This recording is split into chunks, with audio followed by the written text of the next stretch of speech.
Our government at its level must continue to do what is right and to engage with all the parties, including make sense to the Israelis. Netanyahu and Likud cannot achieve what they want to achieve in Israel by total annihilation of the Palestinians. At some point, they need to open up for negotiations and stop the attacks and all of that, and come to a negotiated settlement. That is what is important. And South Africa has got a role to play in relation to that. But when people are maimed, Sophie, and when people are killed and children, and at the same time they are being subjected to what is called a collective punishment, and which is not a collective punishment, it's not war, it is genocide. It is a genocide for a people who don't have a state. We cannot take half-hearted measures. Our actions are informed by what is happening in Palestine. We have always had measured engagement with Israel, and without all-out sanctions and all of that. And in this particular instance, for what is happening and all of that, it requires us to review our methods, even in South Africa, for us to be free. The world did not just shut our country out. When Pretoria was not listening and apartheid was being intensified, the United Nations declared apartheid as a crime to humanity. So are you saying you are also pushing that the Israel state be declared an apartheid state? It has long been declared by peace-loving people for what we have seen. And even now, there is a resolution that has been passed that agree with us by the United Nations, not only South Africa, except a few, the United States and so on. And also the question and the pressure that has been mounted, and with the resolution that has been moved in the United States, I think by Ecuador, that ensured that there is humanitarian ceasefire. It is nations of the world that have actually come together. South Africa is part and parcel of that. America and a coterie of few are isolated. The world is on the side of peace and stop to the genocide, and the world says Palestinian self-determination now, and apartheid Israel, as it is defined, and Zionist must actually come to its senses and allow a two-state solution in the conflict. As a party, are you engaging sister parties on the continent and the friends of the liberation organization globally, particularly those who are from the socialist countries? What are you doing to try and strengthen the resolve in terms of ensuring that these two groups are able to find one another? We are working not alone with the rest of the world and our allies in Europe, Latin America, and everywhere. As you would have seen in Europe, particularly in Britain, large protests, but we are working with the European socialists who are with us on calling for ceasefire. And we are working with a lot of liberation movements in the African continent, and also other sister parties in the African continent to call for ceasefire, and at the same time guaranteeing the self-determination for the people of Palestine. We are working with political parties within the Americas, in the United States, and also within the Black Caucus, which calls for the ceasefire and so on. So that's what we're doing as a party in terms of that mobilization. But back home here, we also work with the South Africans, and we work with everybody in South Africa who is on the side of ensuring that there is self-determination for the people of Palestine.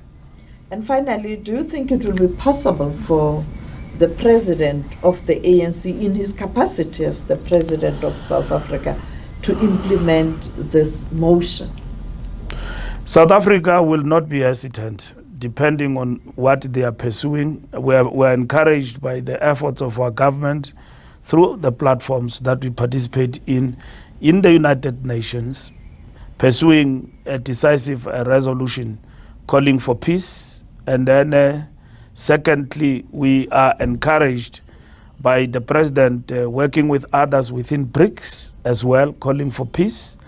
And then our government, we have got no doubt, depending on the work that they do day and night, they will weigh up and decide when to implement that particular resolution. But nonetheless, we've got to respect separation of powers, but government have shown and have led from the front, including the president himself, who has been slaughtered, vandalized by Zionists. But nonetheless, freedom fighters don't get deterred by those who are on the other side of an injustice. We soldier on. Ramaphosa leads a party that fight for liberation of humanity and peace and justice for all. And that is why he's at the helm of that party. They like it or not, there will be no surrender with regard to the path we are embarking upon. And our government must know all the time that we are behind them. And that's why we supported the motion with all political parties led by the EFF, and we amended the motion.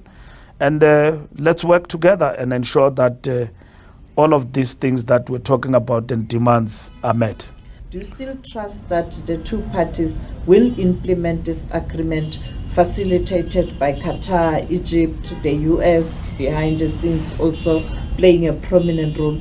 Do you think finally this agreement will be implemented? Are you getting information from those that you communicate with in relation to this matter? Netanyahu's war talk and intransigence is what is scampering peace.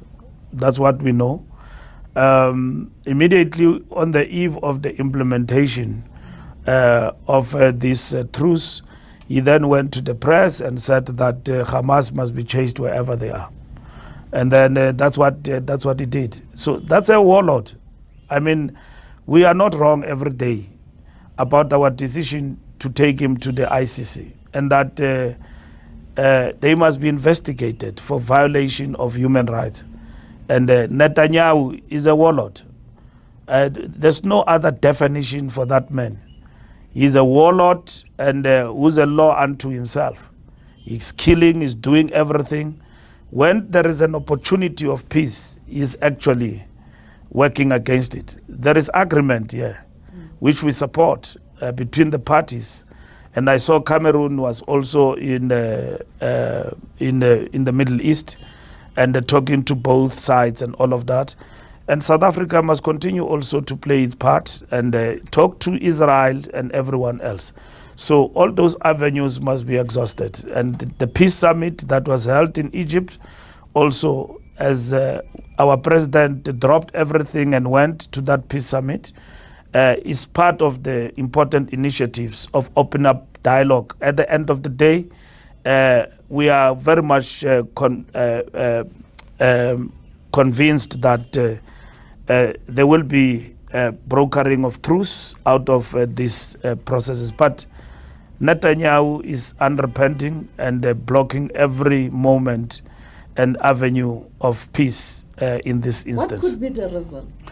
It is the nature of him. I think Likud party and in Israel and so on, pursuing that line, and that's what won him to be in power.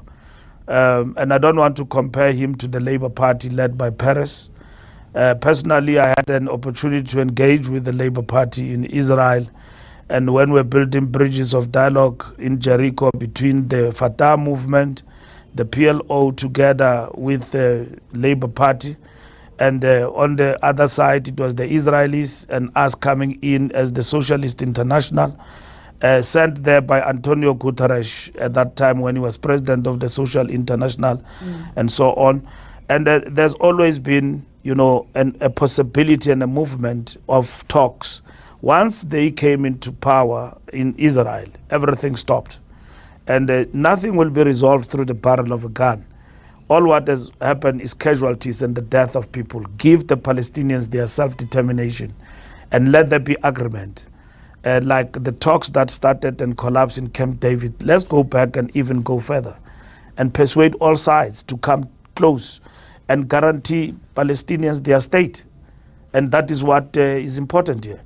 And other people will not understand this because in South Africa, some of the political parties, it's just political opportunism. They don't understand what it means to suffer and at the same time for people of Palestine and to be killed and to be subjected to that oppression you see there. You go through that process on a daily basis, and the people go through that. If you lived under apartheid, there's no way you will support what is happening there. And I hear some of our people here talking what they say. And we talk to everybody in our country because some of the people are South Africans. The Jewish board is South Africans. We talk to them. And about our position. We are unapologetic, we move. And we are not anti-Jews. Jews themselves, some, are on our side. They understand what is going there. It's not war, it's genocide. And Jews who have been part of our liberation struggle and are still here, they will see that what is happening there is incorrect and must be challenged. And they stand on the side of justice. And that's where we are as humanity.